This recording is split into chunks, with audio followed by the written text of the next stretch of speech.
The Texas law requires that people disclose, any pertinent information about a property. So if you did have pipes burst, you would have to disclose that if your home is on the market. If everybody can be patient and understanding, typically we can get to a win-win for everybody. Say what? Say what? Say what? Welcome to Say What, the Energy Ogre podcast, where our specialty is lowering your light bill. But we also offer bite-sized education and financial tips for busy people who want to find overall better solutions to living a brighter life. Hello and welcome to this special edition of Say What. We are here today. We are very excited to have Chaille Ralph from Better Homes and Gardens, Greene Realtors, and she's going to try and give us a little bit of insight today on how our recent weather situation and all of the power outages has affected the real estate market. So thank you very much for being with us. So how did it affect it? What impacts have we seen in the real estate market? Well, certainly, I think the true impacts are still yet to be determined. Obviously, when you have power outages, nobody can go show houses, and so showings came to a halt.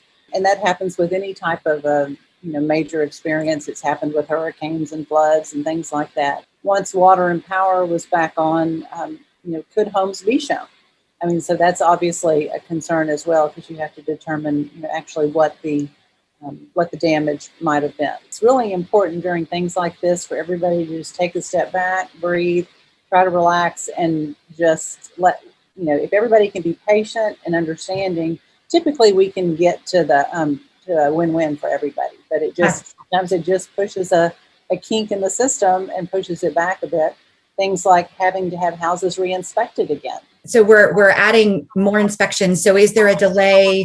I mean, we've been hearing a lot about a limit on available plumbers, for example. So I'm assuming with inspections, it's a similar situation. It is, but there were obviously what we found sometimes with the inspections, if you had inspections scheduled, that many times the other schedules they had for the following week may have been canceled because there were damages and people needed to repair, or they weren't backing up and running.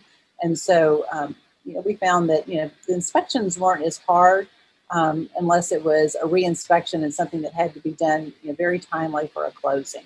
If you didn't have damage, will your home, if it had been inspected before, is it going to have to be re-inspected? It really depends. It depends on where it was in the process and the lender. I have a friend who's purchasing a home right now, and so they immediately wanted to go back out and see the house. And I think that's always a good thing if you're the buyer, you should want to get back into the house as quickly as possible if you have it under contract, because there are obvious things that you can see. If walls are torn out, if there's stained walls and things like that. I know years and years ago, during a hurricane or a flood, I was actually Allison, we were purchasing a home and closing the next week. And so our goal was to get to the house as quickly as possible to see if we could even see a line in the yard where water had risen. So there are all sorts of ways to kind of see what's going on. And during that time, a lot of people drove by to see if there was water coming out of the house. Or right. It's really being proactive. You don't necessarily have to go through all the full inspections. The example I had with a friend of mine that's purchasing a home through our company, we got there and her husband said, obviously, if there was a big leak, we would see something going on. And they were going to be doing some remodel on the home, so they were a little less concerned about, right. as long as it wasn't totally damaged. Do you happen to know how many homes were affected or damaged? Like, has there been a count of that yet in the for sale market? There really hasn't been, and I think that's kind of hard to tell. What I do think we probably saw is a delay in closings at the end of February. Obviously, this happened at the end of February. I did pull some rough numbers of homes that were still pending that were supposed to close by February 28th.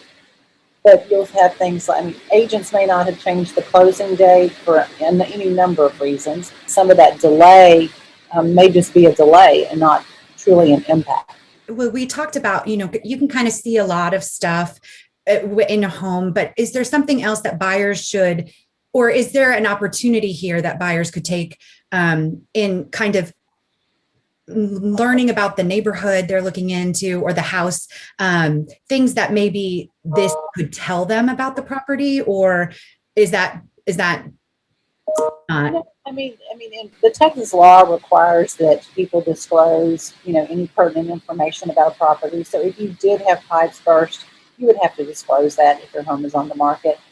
Once you repair it, you can move forward. But certainly, we all know that items that could be potential for someone to make a different offer on a home, or maybe adjust their sales price. All those types of things would need to be disclosed. Sellers should update their seller's disclosure with any information. And many people will say things like, "We had water the entire time. We had power the entire time." Right. Interestingly enough, I was staying with friends in a neighborhood that half the neighborhood that had power during Harvey had no power during the power outage, and the other side of the neighborhood had power. So it's just, it's a luck of the draw.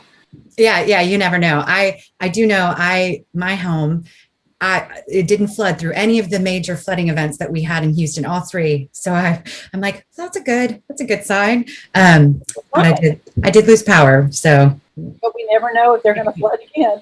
right. And they all seem to hit kind of differently. So one of the things, it's just part of the process, I suppose. Sometimes it's not if, it's when. Right. Right. So what about mortgage lending? Is this going to have an impact going forward with that? Well, obviously I'm not a lender, but we do have relationships with lender in our office with Gibraltar Mortgage. And it obviously forces them to possibly stop a closing until they determine if there's been damage, because they don't want to loan money on a home that's been completely damaged or has pipes burst and things like that. So those types of situations would have to be re-inspected. And sometimes it's just a visual inspection. Sometimes they determine that they need more of a plumbing inspection. But for the most part, I think it just really slowed things down for a couple of weeks. We're still seeing quite a bit of activity. One thing that Houston has going for it right now is that we are very low on inventory. So it's still a great time to buy a home. It's still a great time to sell a home. The interest rates are low, but there's low inventory. So, well, there you go. Well, it sounds like it's not the end of the world. No.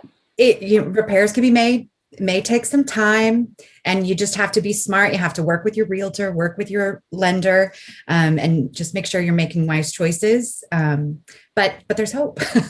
Yeah, there is. And I think that's the main thing, is the communication, because let's say I was purchasing a home, I might be moving out of a home that I'm selling to somebody else, and they may be moving from somewhere and all of their belongings are sitting on a truck ready to close. So, it does impact multiple families sometimes. Right. So again, if people can just remain patient, consult with their realtor and try to determine, how best to move forward, I think we typically find that it is a win-win for everybody. That's excellent. Well, this is very helpful. I know that people we've been dealing with a lot. And so it's one of those things that you don't always think about. And we greatly appreciate having someone with some inside information to kind of help us.